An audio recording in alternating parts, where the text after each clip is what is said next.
Intro coming in. Ready? And bam.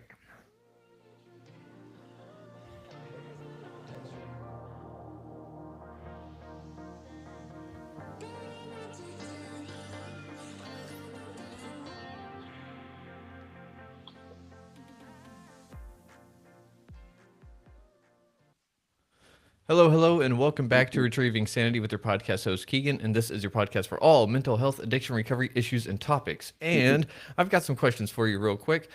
Have you ever felt stuck in a relationship that felt hopeless, where love seemed to vanish and the only thing left was pain? Well, my guest today is Larry Bilotta. Did I say that correct? Bilotta. Yeah, Bilotta. Bilotta. Ah, Yes. sorry about that. But Larry Bilotta is a person that helps people save marriages, and it's some pretty interesting stuff. And he's got a new book out as well, and it is titled "This Is Not the Woman That I Married." Yes. This is not the woman I married. Yes. Ah, righty. So, with that being said, Larry, why don't you tell us all about yourself? Like, where are you from? What's your background like? And what got you into writing that book and helping people save marriages? So it doesn't start with me in college. Okay. I don't go to college. So I skipped college. Okay. With college out of the way, I had to this is back in the 70s. The year they impeached Richard Nixon, I married Marcia. Oh, And when I okay. married Marcia, Marcia is, and I don't know this, she's the strongest, toughest woman in the world. Mm. And that means she's going to be governing everything. She's going to wear the pants in the family. Okay. Uh-huh. Now I'm soft-hearted. She's hard-natured. I didn't Mm. know that at the time, but Gotcha. she's going to be in charge. And so our 40-year path Mm-hmm. began with my first part of my story. I lived 27 years in a marriage made in hell. Now, why was it 27 Mm. years? Because they impeached Richard Nixon in 1974. And Mm. then I lived through that all the way till the second Bush arrived. And that's Ah. how long that was, Uh, 27 years of that, right? yeah. And so in that time, Mm-hmm. what I had to do is I had to realize I had to go through this marriage. It was going to be very, very hard, but Uh. I had to learn something here. And so what I was going to do is I was going to teach myself. And Mm. and this is something that I decided in my mind. I've got to teach myself because she is stronger than me in every way you can imagine. She's got a Mm-hmm. louder yell, a harder punch. She's got a right. She's just stronger. Uh-huh. And I didn't have any of that. And so I thought, well, what is the only thing I can do? I can learn. I can Mm-hmm. learn through this. And because Huh. I'm going to learn through this, this is my time to learn. So what made me want to learn is she kept me motivated. And that's why today I call the woman you marry the pain provider. Ooh. And why is she called the pain provider? Hmm. Because she's the woman who goes into a midlife crisis and she becomes very, very hard to deal with once she's in a midlife crisis. Mm. So Gotcha. as a midlife crisis woman, uh, now, Marcia was not a midlife crisis woman. She was just a very strong woman.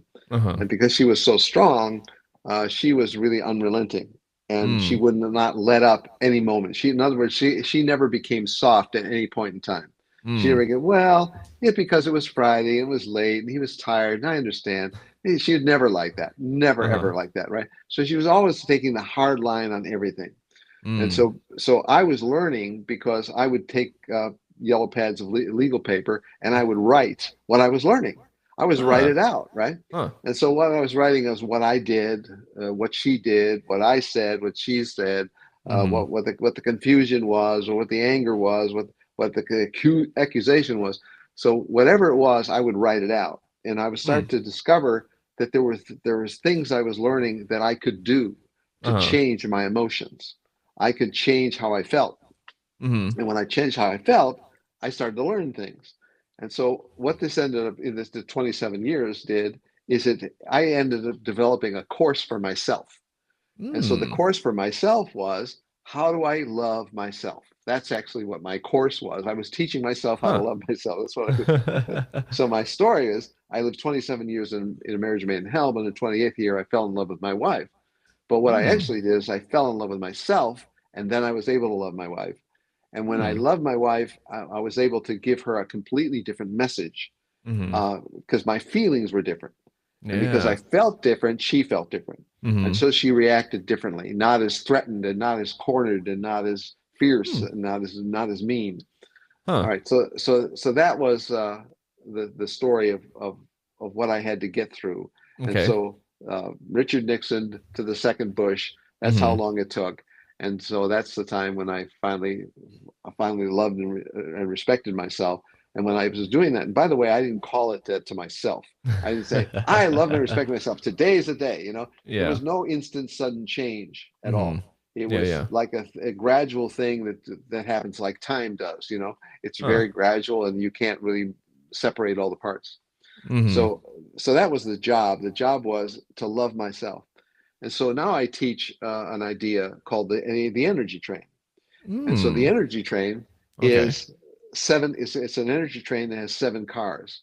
And the 7 cars are my mood, my attitude, my feelings, my sensitivity, my energy, my frequencies, and my vibrations. Now, Mm. those words uh, are all something we're all familiar with. We Yeah. kind of don't know what the energy of frequencies and all that is and vibrations, right? But we know what mood and attitude is, right? So Yeah, when we yeah. put all those together, what we say is the energy train carries the emotion you're feeling.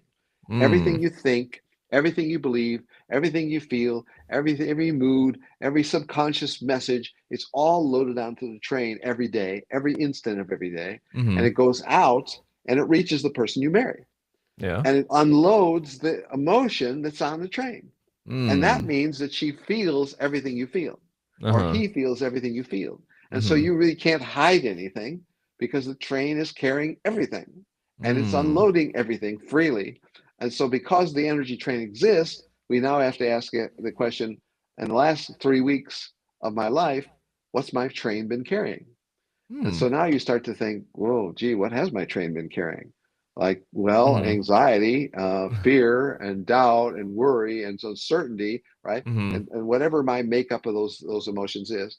And so, Uh-huh. because those emotions can be very negative, and you can have them a lot, and you can be living with them, accepting them all the time. Yep. But when you start to realize there's a train, it's going out, and everything's being delivered, and I Mm. can't stop the train. Nobody can stop the train from being delivered. So now I have to change. How do I change the energy on my train? Becomes Mm. the real big question. And that was my question back in the 70s. Uh-huh. How do I change? I didn't call it a train at the time, but the feelings were going out there. She Uh-huh. was feeling everything I was feeling. And Yeah. so what happens when a wife or a husband is receiving your energy train? What's happening? Mm. Well, that it comes in, it Uh-huh. unloads, and they feel it. And when they feel it, they don't really know exactly what's happening. They Mm-hmm. know something's not right, something's off, something's a little weird, something's suspicious, something's worrisome. Right? Mm-hmm. These are all conclusions Yeah. that people make when the train unloads. And Mm-hmm. so that's why you can't hide anything. You can't hide Mm. anything. You can't act a certain way. You can't act fake or shallow or hollow. You can't do anything like Mm-hmm. that because the train's going to deliver everything that all that emotional makeup you have, and it's Mm. going to be delivered. And so your emotional makeup is changing depending on what's happening in your world. Yeah. And so if you're really happy and really upbeat, and that Mm-hmm. genuine feeling loads the train, now the train delivers a happy, upbeat, exciting person, right? Uh-huh. And then the person feels, well, that feels really good. Like this feels, I feel a little happy. You feel happy, right? And Uh-huh. so that what's happening is this train is delivering every single moment of every single day and night. Mm-hmm. And one of the first people to feel what's on your train are your Mm-hmm. kids. And so Mm. when you had kids, they're the Uh-huh. first ones to know because they don't have a filter. They don't have any way to hide what they just received, right? So what happens is if they get like you're a father and Mm-hmm. the child is feeling the train, what's on the train, and feels bad, and Mm-hmm. you're going through something and you want to hide it. Well, Mm-hmm. that's very popular with parents, right? They Yeah, want to yeah. hide their emotions, right? Well, Uh-huh. your kids are feeling all the things because the train exists. The train is here. Mm. Your mood, your attitude, the Uh-huh. cars are carrying the emotion, and so Huh. the kids they feel it. And Mm. so when we look at what's a real popular subject in schools, bullying, Yeah. right? That's talked about a lot. Mm-hmm. And so, what is bullying?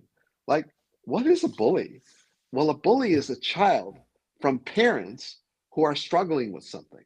Mm-hmm. They're literally delivering something that is frustrated, that is angry, that is hurt, that is worried, that is defensive, right? These are all things that are being delivered to the kids who become bullies. And so Mm. what happens is the kids are feeling the pent up rage of the parents. Yeah. They're feeling it.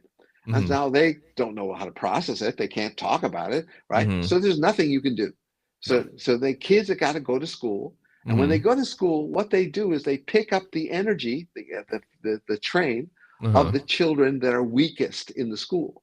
Mm-hmm. So kids that are giving off their energy train was I'm worried, I'm sad, I'm hurt, I'm doubtful, I'm uncertain, right? When they start Mm-hmm. giving that out, what the bullies do is they go, oh, here's something I can conquer, and they can Oh. feel it, and they can Mm-hmm. feel it, and so the Yeah. energy trains are literally exchanging emotions, and that Mm. happens in a typical school day.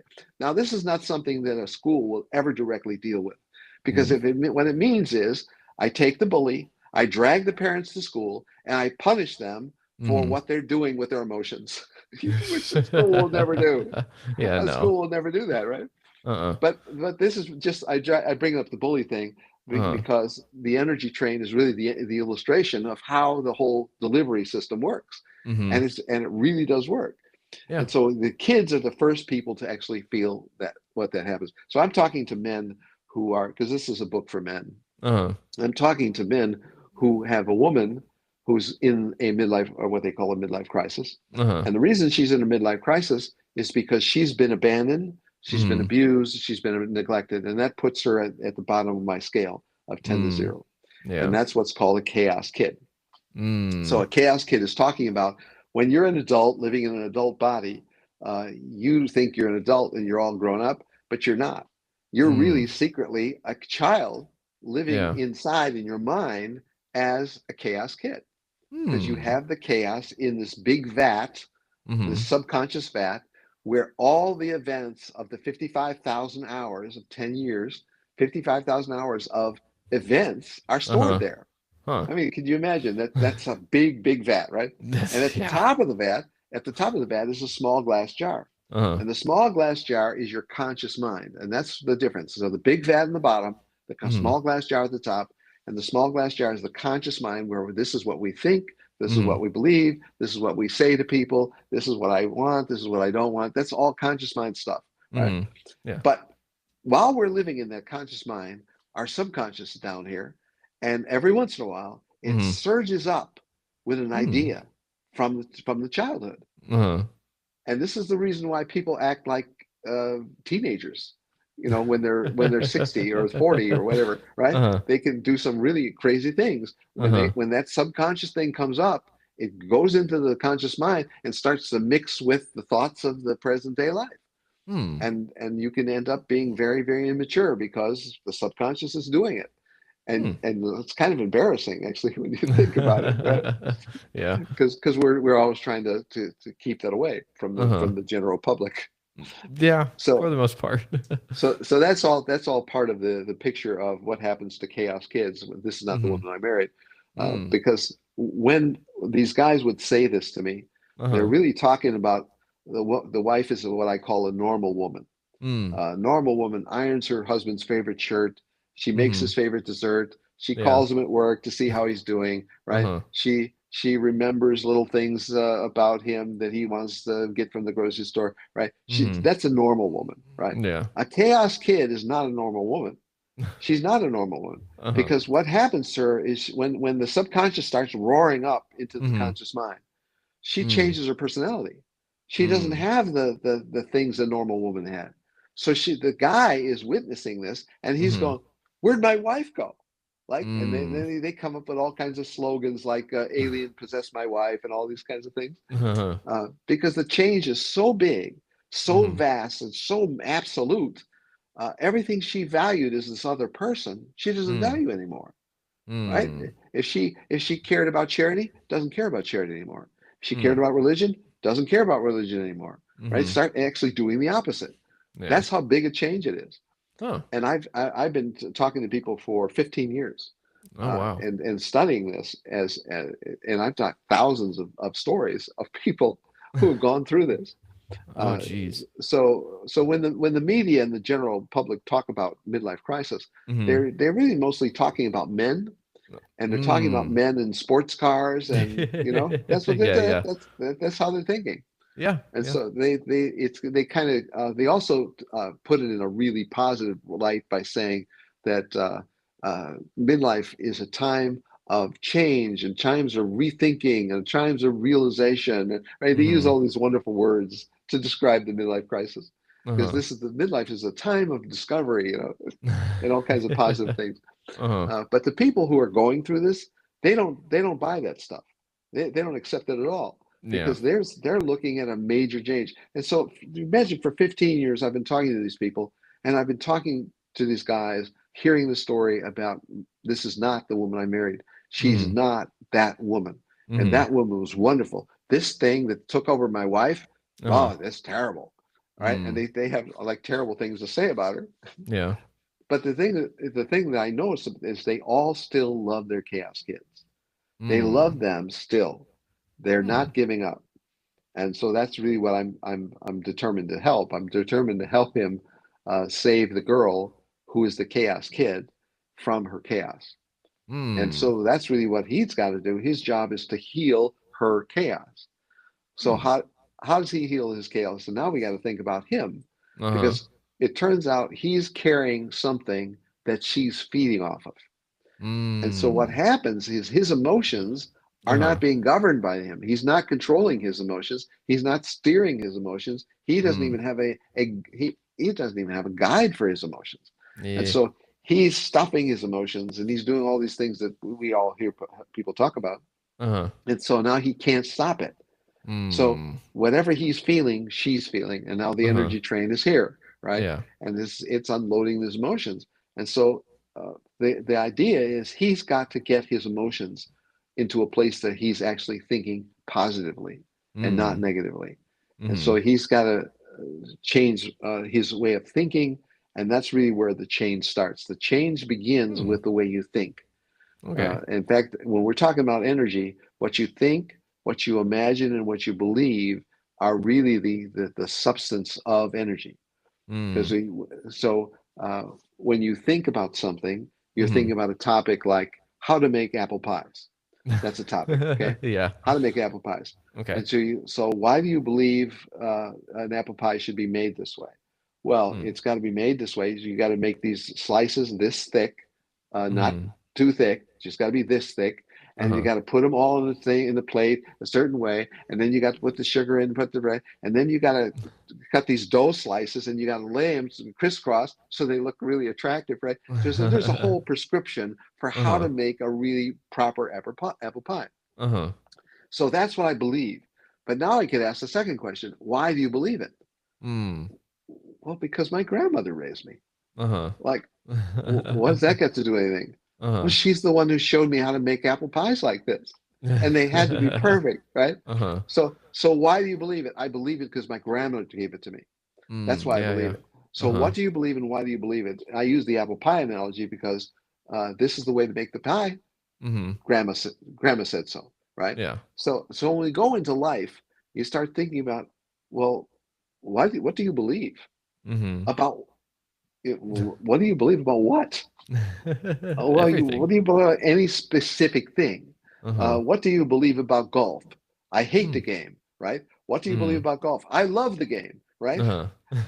Right? What do you Yeah, believe yeah. about golf? I met a guy who's 94 years old, Mhm. and he is a guy who is loving golf most of his life. Mm. And he started to tell me about how wonderful golf is and Mhm. how its real value is in committing to relationships and building relationships. So his golf was about competition. It was about skill. It was about camaraderie. It was about Mhm. uh, connection. It was about loyalty. It was just how he expanded golf was Uh-huh. amazing to me. And he's Yeah. 94 years old, and he Oh, still wow. drives. He Oh, still wow. drives. Oh, boy. So this is a guy who really amazed me. Like, how could you? Mhm. So when you're really passionate about something, you Uh-huh. actually live a long time because that passion Mm. keeps you alive. It keeps you going. Huh. Interesting. But that was an example. What do you believe about golf? Uh-huh. Um, and so I made the simple analogy. What do you believe about pies? and then why do you believe it? So the Uh-huh. question is, what do you believe and why do you believe it? That's two Okay. separate questions, and you can't answer them suddenly. You have to slow down Mm. your thoughts. You have to slow down your pace, and Mm-hmm. you have to start to think, well, what do I believe about marriage? Mm-hmm. So if you ask that question to one person, Mm-hmm. you get an answer like, "Oh, I think marriage is a sacred vow. You never ever," right? So Mm-hmm. that you start digging into the idea, what do you believe about marriage? It Uh-huh. turns out that marriage is God's thing. God Mm. made marriage, right? Like, Mm. whoa, oh, I didn't know that. God made marriage. Well, if God made marriage, then you can't cross it. You can't Mm. destroy it. You can't cancel it out, right? Because, Uh-huh. well, why do you believe that? Well, it turns out in my childhood, my father was a pastor, and Mm-hmm. he was a fundamentalist uh, evangelical pastor. Uh-huh. And he had some very strong ideas about marriage, Mm-hmm. right? So now this guy marries with this same belief, the Mm-hmm. belief of his father. Now Uh-huh. he doesn't call it the belief of his father, right? Mm-hmm. I have to do some digging to find out that his father was an evangelical pastor, right? Uh-huh. But then I find out that there's a story in there, and there's the dad as this deep believing evangelical pastor who said, Mm. God is the author of marriage. And Mm-hmm. because God's the author of marriage, you never ever cross marriage, you never divorce, ever, Mm-hmm. ever, ever. That's the right. And it gets deep, right? It gets deep. Mm-hmm. What do you believe? Because it was driven into me from the Mm-hmm. time I was two, Yeah. right? Well, okay, that makes sense. It was driven to the time I was two, right? Uh-huh. And so when you ask what you believe and why you believe it, it helps you dig into a lot of things, and you Mm-hmm. start discovering the source of things just Mm-hmm. by asking those two questions. What do you believe? Why do you believe it? Mm. And you can't just flippantly ask it. It's got to slow down and ask it Mm-hmm. because it's not easy to do. It's not easy to answer that question. Yeah. Yeah. Not easy as the apple pie example. So the apple pie is a lot easier to kind of take into account because it's something that we do as in it's more material. It's not a That's incorporeal. exactly that's exactly why I picked it, because it's material. It's something we think is physical.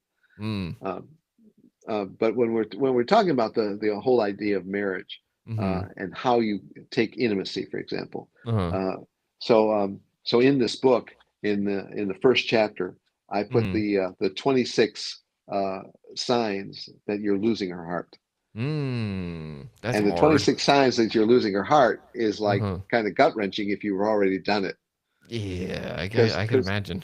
because that's what marriage is. Marriage is the heart. Marriage Uh-huh. is not a document. Marriage is the Mm-hmm. heart. And if you Yeah. have the heart, you have a marriage. If you don't have the heart, you don't have a marriage. Yeah. And so I've seen women who are programmed by their parents, by their mothers or their fathers, to divorce. Mm. And so she's a child of divorce at 2 years old, child of divorce Mm-hmm. at 4 years old, child of divorce at 6 years old, and Mm. it's so whatever the time was, Uh-huh. she got a message, and Yeah. the message is, if you got a problem in a relationship, you divorce it. Mm-hmm. That's how you do it. Yeah. So it's real easy. This one doesn't work, then try the next one, right? Uh-huh. So all that comes from childhood, and that's why when Mm. I interview people, I always go right to the first 10 years. Mm. Okay. But what's happening while I'm asking about the first 10 years, Uh-huh. they're wanting to talk to me about today. Yeah. They want to talk to me about who just died, who Mm-hmm. got sick, who broke up, who Mm-hmm. divorced who, right? They want to talk about what's happening right now, Yeah. which has nothing to do with anything. It literally has nothing to do with anything, Mm-hmm. because the childhood is driving all of it. The Yeah. childhood is making all of it happen. So Uh-huh. why don't we go to the childhood first, and let's find out what made this whole mess? And Mm. so that's what I'm always doing. And I'm reminding people, let's go to childhood. Let's find out the source code for Mm-hmm. everything that's happening today, because Ooh. that's what it's happening. It's happening right now. Ah. So the past is feeding the future in a weird sense of Yes. uh cannibalism of sorts. Cannibalism. Yes. uh Okay. Because what's happening is the events of the past are mm, governing the future. And mm, that's a scary thought, yeah. because what does the man or a woman hate to hear? They hate in Mm. marriage. They hate to hear, you're just like your father. Oh, yeah. You're Oof. just like your mother. They hate that. Mm-hmm. And the reason they hate this is they're not proud of their mother. They're not proud of their father. If they Mm-hmm. were, they would be complimented, Yeah. right? Uh-huh. Yep. But they were not. They're not complimented, and the reason they're Mm-hmm. not is something kind of dark happened back there. Mm-hmm. Yeah. So to address that is to help heal the future in a sense, correct? That's well, that's really what we're trying to do. We're trying to change the emotion that's Mm-hmm. riding the train, Yeah. because that's really what everybody needs to move towards. They need to move away from fear and closer to love. Mm. And they're not doing that as a way of life. And speaking about life, uh, what's the phrase the world says? Life got in the way. That's their Mm. phrase. Yeah. Life got in the way. And Uh-huh. so what when they use the word life, what are they talking about? They're talking about every busy thing that we have to do every day. Yeah. Every busy thing. And when you start to list all the things that's every busy thing, you Mm. start to like, well, you got to walk the dog every day. Mm. You got to feed the dog every day. You got to buy Mm. dog food every day, right? Okay, Yeah. that's just the dog, right? Uh-huh.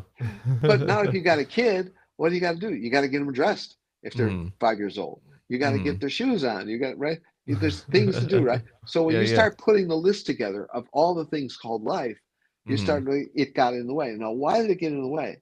Because those things, those activities were so important to these people that Mm. they forgot that we're here to have an intimate relationship. We're Mm. here to be connected to each other, to draw Mhm. closer to each other, to be nicer, to be kinder, to be more Uh-huh. forgiving. That's what we're here for. We're not Yeah. here to get this kid's shoes or get the right shoes, right? Uh-huh. We're not Yeah. here to walk the dog and feed the dog the right dog food. We're not Mhm. here for that. We're Yeah. here to be kind to each other, to care about each other, and that's why we're here, right? Mhm. Well, we forget that because Yeah. life gets in the way. And what is life? Every one of the thousands of items on the list. Mhm. And we end up doing that because we think we're stuck in bodies, and we think Mhm. that because we're stuck in bodies, we have to live here and we have to deal with physical things. Uh-huh. And so physical things is what we think are here. But what's Mhm. really here is ideas. Ideas are Mm. what we have.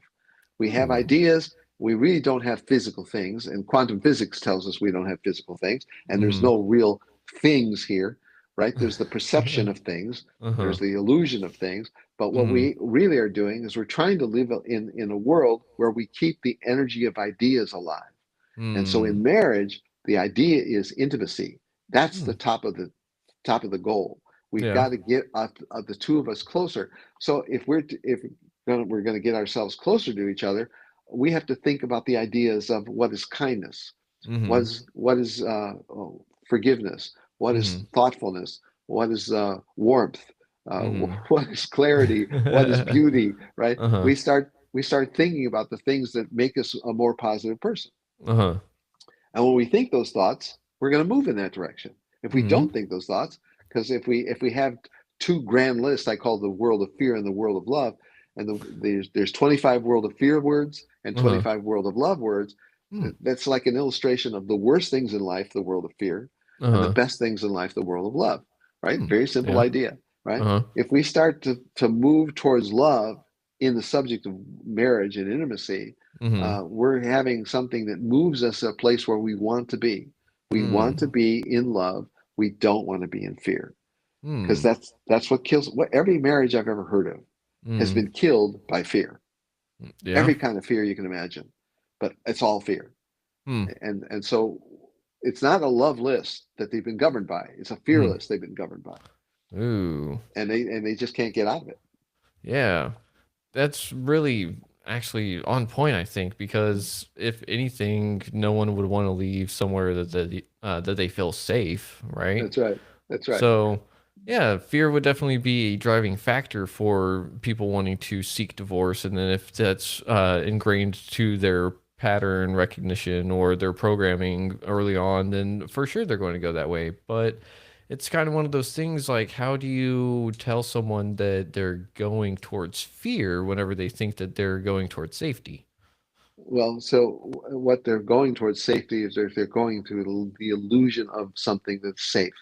And Mm. so when we think about fear, uh, I'm encouraging people to make a list of 25 words of fear Uh-huh. by going onto the internet and entering the words negative words. Mm. And when you enter negative words, you will get 1,000 words. on the Uh-huh. list that the internet gives you. And so from that list of 1,000, which is overwhelming, and there are Mm. like 1,000 terrible words, right?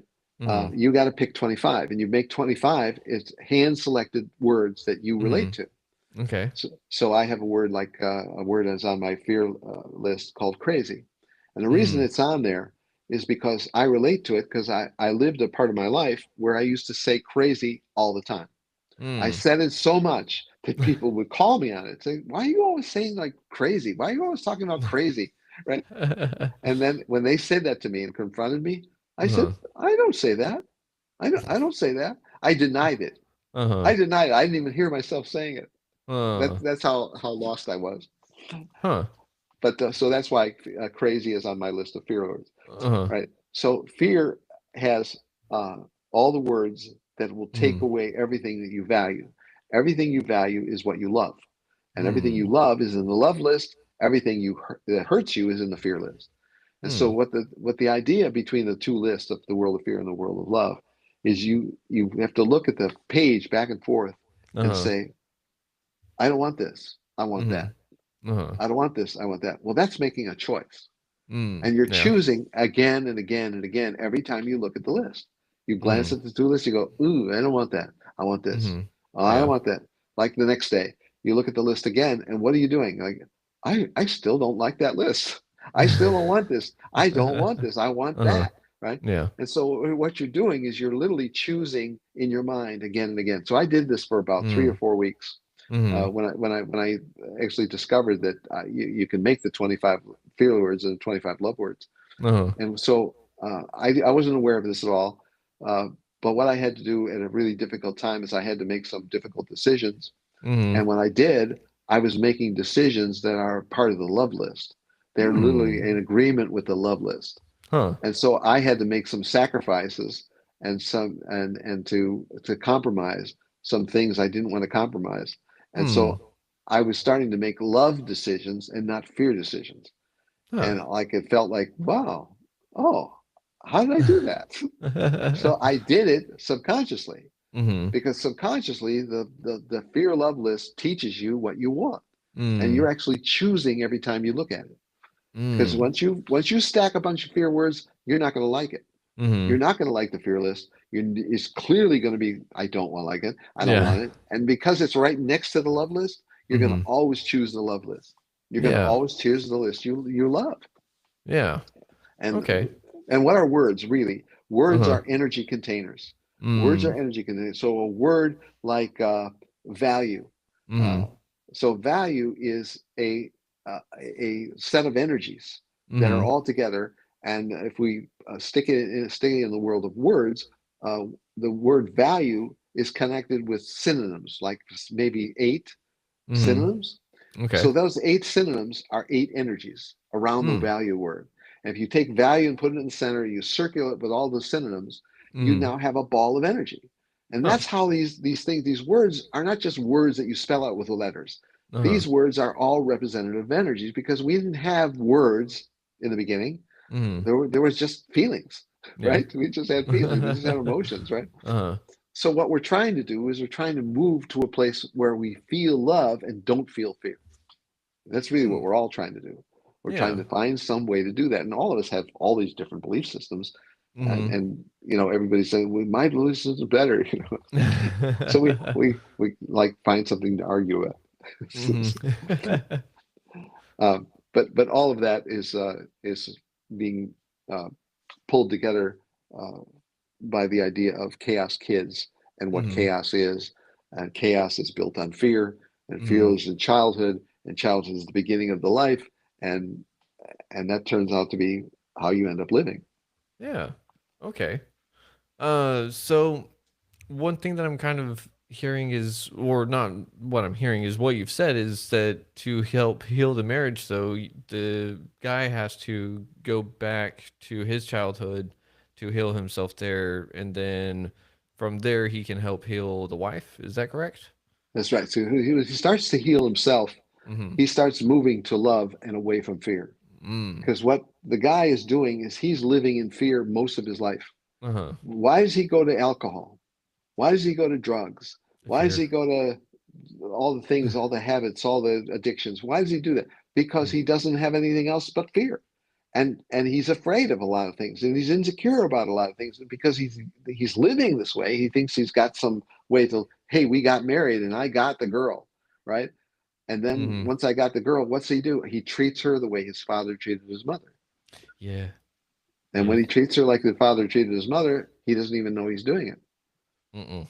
because that's what the subconscious bad is all about. It's about, a system of automatically loading the Mm-hmm. subconscious into the conscious, Yeah. right? And that's where your father is stored. All the messages of your father are stored in your subconscious mind. Hmm. Yeah. Uh, yeah, that would definitely explain the first marriage, right? Just Yeah. big reason why it didn't work out. But it's good to know that it's one of those things that it's something that the person can change. Like I can change different things about myself to alter the future in a sense, to paint the future in a way that I'd like to see it more favorable, correct? Yes. And what you're seeing, that's why the fearless is so important Mm-hmm. connected to the loveless, because Mm-hmm. they're on the same page. Uh-huh. They're in your own handwriting on the Mm. same page. Yeah. And when you hand select those words, and they that's you that makes the list. You Mm-hmm. can't have somebody give you the fear list and give you the Mm-hmm. love list. It's got to be your hand chosen off the Mm. internet. Yeah. And so once you can do that, and once you come up with a hand picked list, it becomes your list. It's very Mm-hmm. unique to you, and you feel the personalness of it.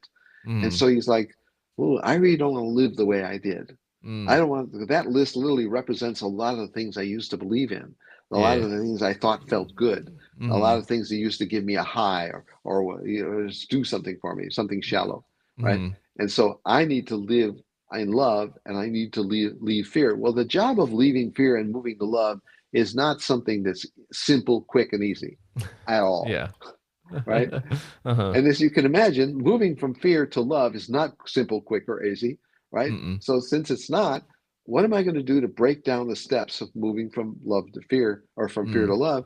I've Uh-huh. got to start to see a place where Mm. fear exists in a physical way in my own handwriting. Ooh, That's really okay. what the fearless represents. It Hmm. represents fear in my world. I see what fear is, and Mm-hmm. I know what it is because I identified it myself. Yeah. And that's what the 25 words are. Hmm. Like my one of my words was crazy. Another Uh-huh. one of my words is impossible. Mm. For the same reason, I used to say it a Okay. lot, Uh-huh. and when I was saying, I didn't know I was saying it. Mm, yeah. Right, so I was very, very blind to what was coming out of my mouth. I Mm-hmm. didn't see it. So, but we need to change our thoughts, and in order to change our thoughts, we have to have a source code. We have to Mm. have some thought system that we Mm-hmm. follow, something that Mm. came before us, something that we can follow and commit to. Uh-huh. Because you've got to find a thought system that works for you and that helps you. Mm. Okay. Because if you don't have a thought system, you're going to be wandering around, and you're going to Mm-hmm. be lost in all kinds of systems, Mm. and Yeah. that don't have any unity about them. And then, like, Christianity is a very popular thought system, right? Mm-hmm. Uh, uh, Buddhism is a very popular thought system, right? Mm-hmm. But there's systems. They've got published books. They've got explanations. They've got stories. They've got support systems and people, and they're all working together to the same ends, right? Mm-hmm. All that it makes up a thought system. And Mm. so, if you don't step into some kind of thought system that you care about, to something that you believe in, Mm-hmm. it kind of doesn't hold you together when you're kind of alone out there in a relationship you don't understand, Hmm. because that's Fair really enough. what happens when we're trying to live in love. We're trying to Mm-hmm. have intimacy. We're trying to be in a place where we can have love and kindness, and all these wonderful love side things. Mm-hmm. uh, but what if I grew up and I literally grew up in fear? What if my Yeah. mother and father literally grew up and they lived in fear? Mm-hmm. Yeah. I had a guy tell me just a week ago. He said, um, my mother was scared of a lot of things. Mm. The reason I didn't learn to swim is because my mother was really afraid of Oh. me drowning, Oh no. right? And so Yeah. his father was an adventurer and a surfer, and his Mm. mother was afraid of everything. Yeah. And so that mother governed his future. Hmm. And so now, once you realize, oh, these subconscious beliefs are my Mm-hmm. mother's beliefs, Uh-huh. Why do I believe this? Because my mother believed it. And Yeah. so now I can ask, what do you believe and Mm-hmm. why do you believe it? Right? That's the apple pie example. Uh-huh. What do you believe about apple pie and why do you believe it? Right? Mm-hmm. That's really Mm-hmm. what we're asking with the two-part question. What do you believe and why do you believe it? Mm-hmm. And Uh, so with that being said too, one of the things that I kind of imagine with the fear and love list is where it's those things on the internet that I've seen where it's like this quality of character kills this quality of character, right? Okay. And Yeah. so like it's like it's I think it's somewhere similar. It's like the negative kills this positive aspect, and then if you Okay. read it in reverse, it's like this positive aspect kills the negative aspect. Mhm. It kind of like neutralizes each other, and so Yeah. I guess it really is. It is all about where you're wanting your intentions to go, but Yes. choosing your own personalized list like that is very powerful. It sounds like. I got to put you on hold for a second, and I Okay. got to attend to the door. Hold on. Okay.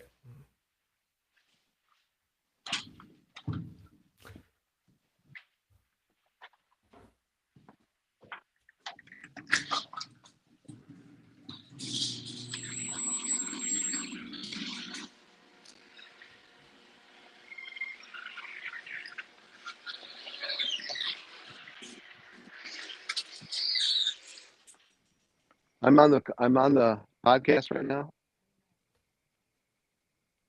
Do you need help? You sure? He's uh, doing an hour.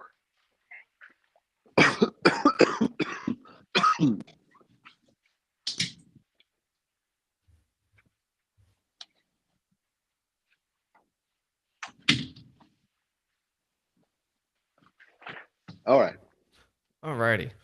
Uh, well, with that being said, let's see. You've got one book out. Is that the only one? So I have three books. If you look on Ooh. Amazon, Larry Okay. Bilotta has three books. Okay. So, where can people find your newest book? So if you enter "This Is Not the Woman I Married" Mm-hmm. on Amazon, it'll come Uh-huh. up. Gotcha. And is there a website that you'd like to send people to? So there's two sites. Okay. YouCanSaveThisMarriage.com Okay. is like the overview of what I'm doing with people, Uh-huh. and then LarryBilotta.com is where my other topics are. I have a lot of articles and a lot of videos and a lot of free stuff out there uh, Gotcha. covering a lot of these topics. Awesome. Well, with that being said, do you think that you're up for our little game show segment for this evening? Yes, I love the idea of a Alrighty. game show. All right, Larry.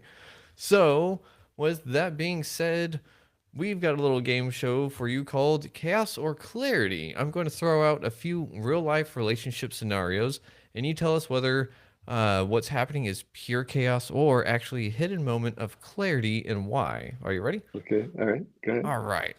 Number one, your spouse says the words, I love you, but I'm not in love with you anymore. Okay, all right. That's a moment of clarity. Moment of clarity? Okay. Yes, but it could also be interpreted as chaos if you're not ready to learn.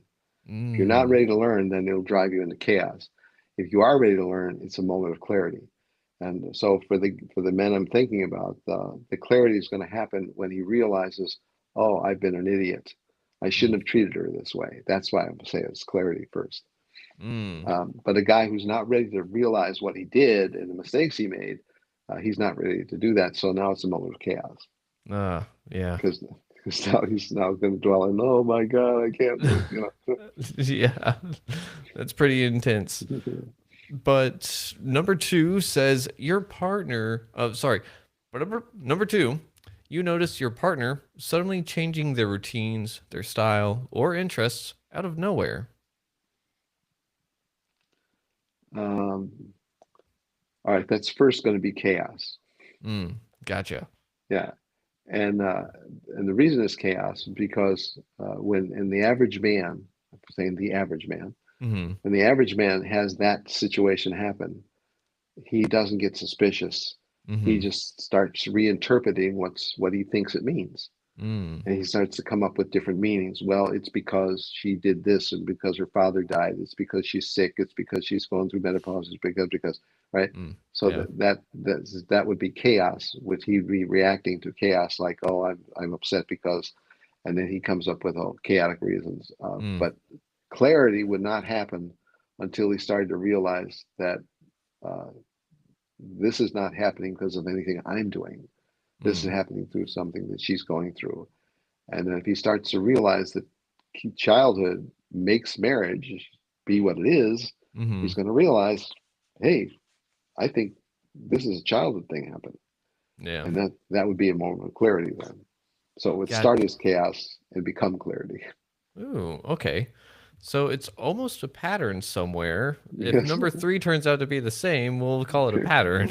Okay. So in this scenario, an argument ends when another partner is walking away saying, "This is pointless. Nothing will ever change."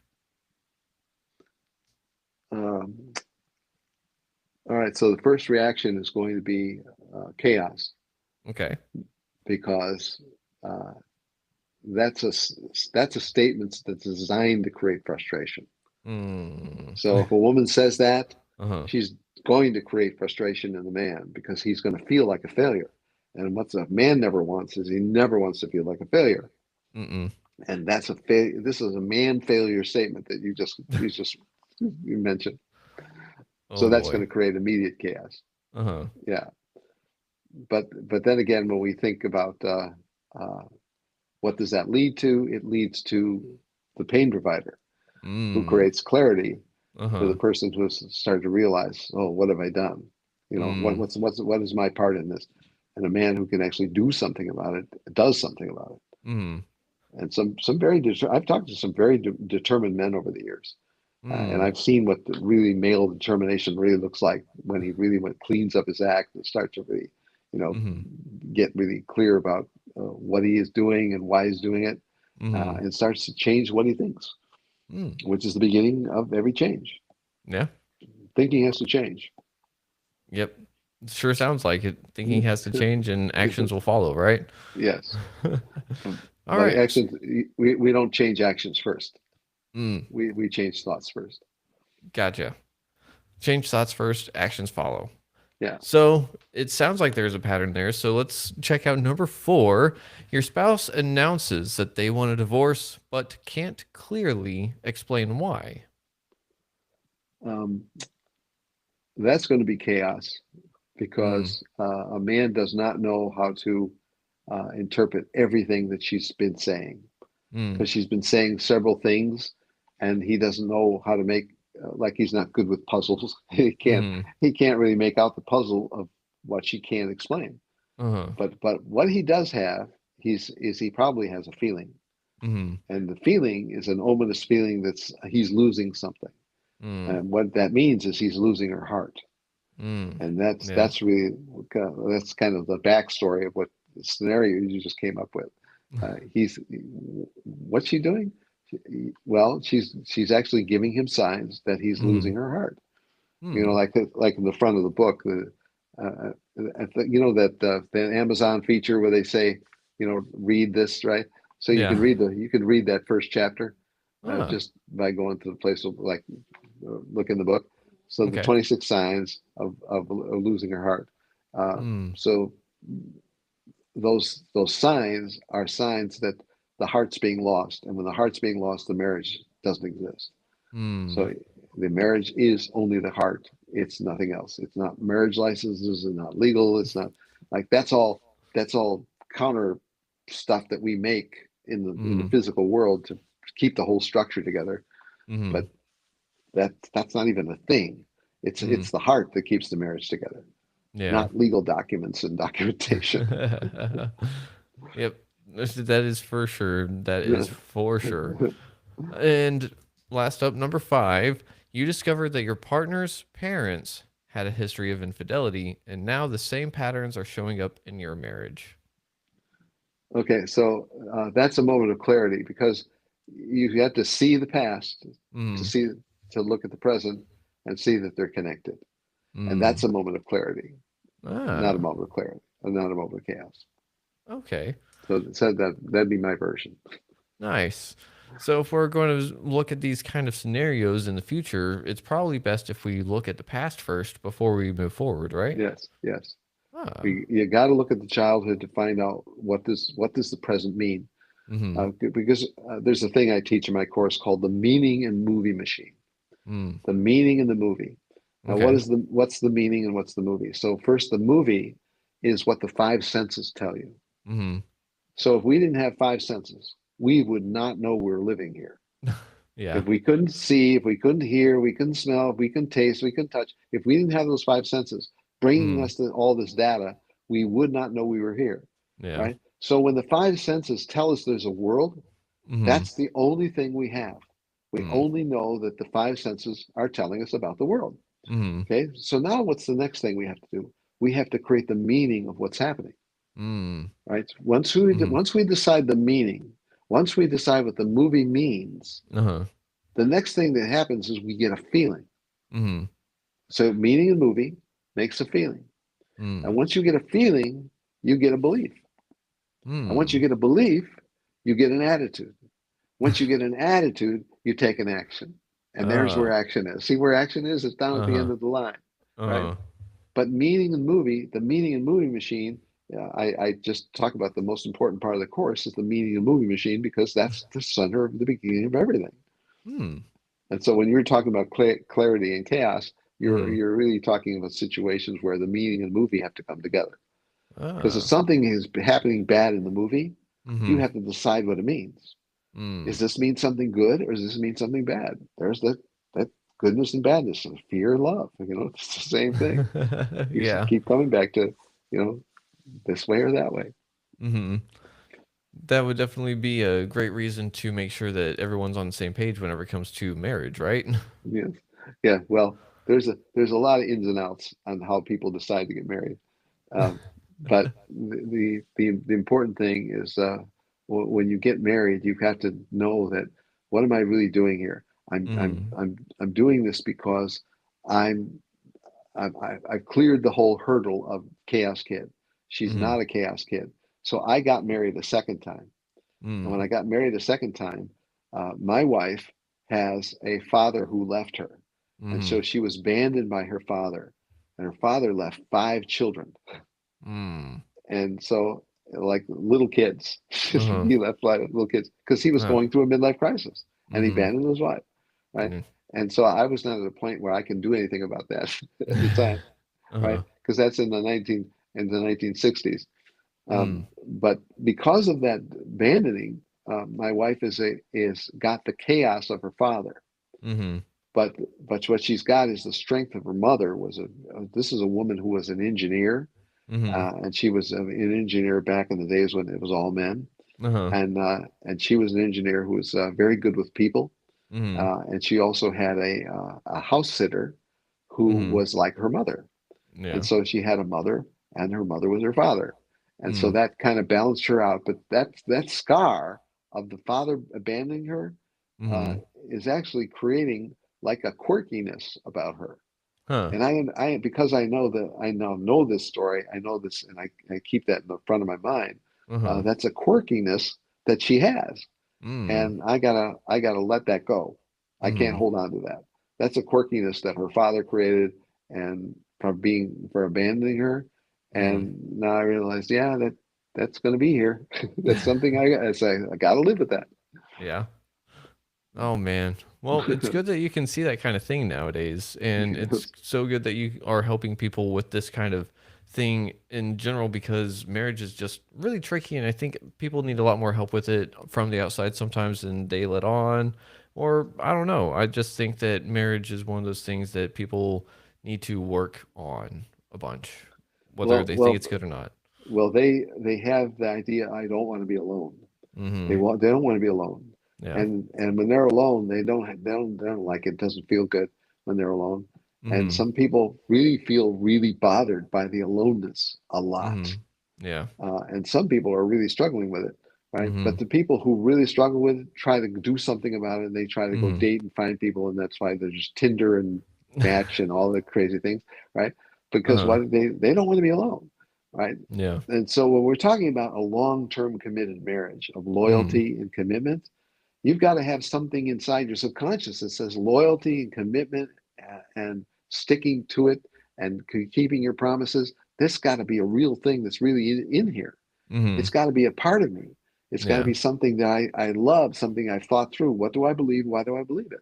Why Mm-hmm. do you believe about loyalty and commitment? Like, forget the whole marriage vow thing. Just Mm-hmm. loyalty and commitment. Do you believe in loyalty and commitment? And if you do, why do Mm-hmm. you believe it? What is Mm. the reason you believe it? Can you explain it? Right? Uh-huh. Can you explain why you believe in loyalty and commitment? Mm-hmm. Right? Because that's what women want. Women want loyal men. They Yeah. want guys who don't cheat on them and they don't look at other women. They Mm-hmm. want women, men who actually dwell on them and make them the Mm-hmm. most important person. That's what a woman wants, right? Yeah. And every Uh-huh. other thing is a distortion of that story. Mm. They don't want to look at the idea that women want a loyal and committed man, Mm-hmm. but women love commitment. It makes them feel very secure. Yeah, that is for sure. I think safety and Yes. security is the number one, as I was told before, and now I'm figuring out that that's pretty true. But with that being said, Larry, you've just shown us how even the toughest relationship moments can either spiral into chaos or become windows of clarity.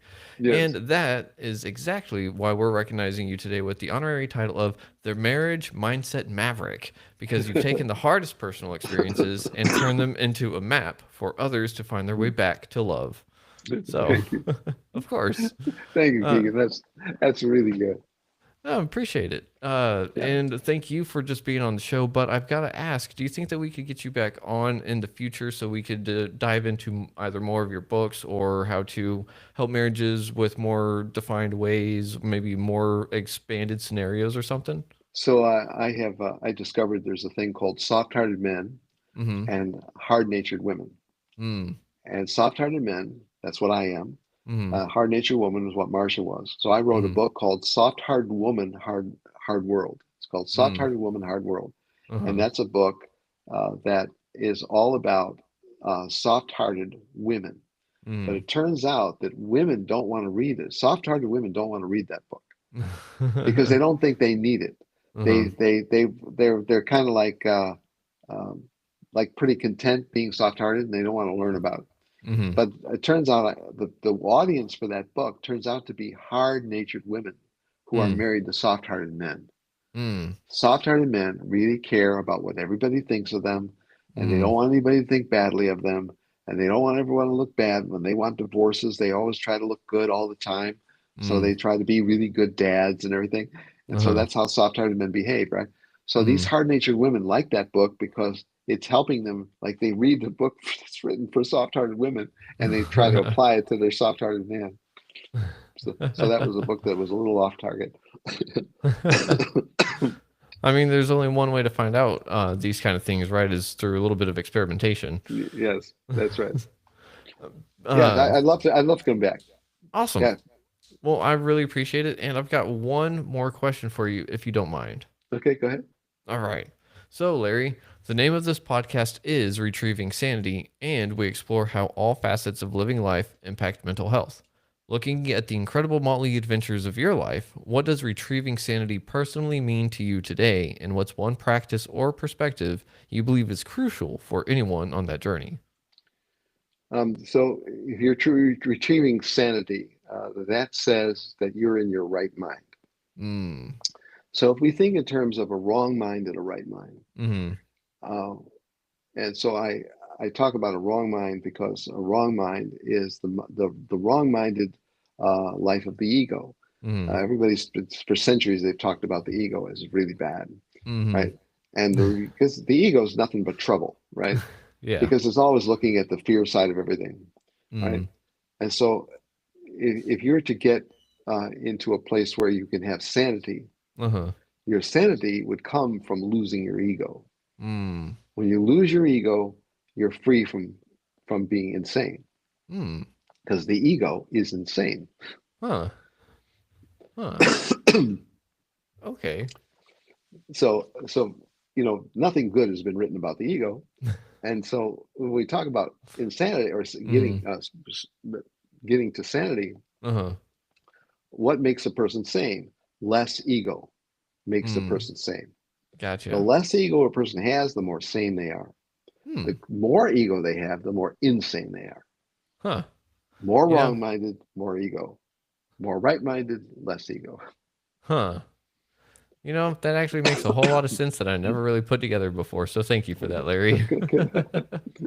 Thanks. uh, yeah, for sure. And with that being said, I really, really appreciate you being on the show. It was super awesome hearing all about your adventures and everything that is what it is to help restore marriages and figure out a little bit about myself in the long run too. Okay. Well, So, oh, go ahead. thanks again. I hope to hear your story. Yeah, for sure. We will get it out there, and I mean, we're going to have you back on the show in the future, so we'll be All able right. to explore all about it. But Okay. everyone out there, thank you for listening to Retrieving Sanity on WDJY 99.1 FM. This has been Keegan, and this has been Larry, and we're just here to let you know that you got to love yourself, try to love others if you can, but you got to love yourself first, and we will see you next week. So, Okay. till then, much love. All right. Thanks, Gary. All right. Sean. Bye-bye. And there we go.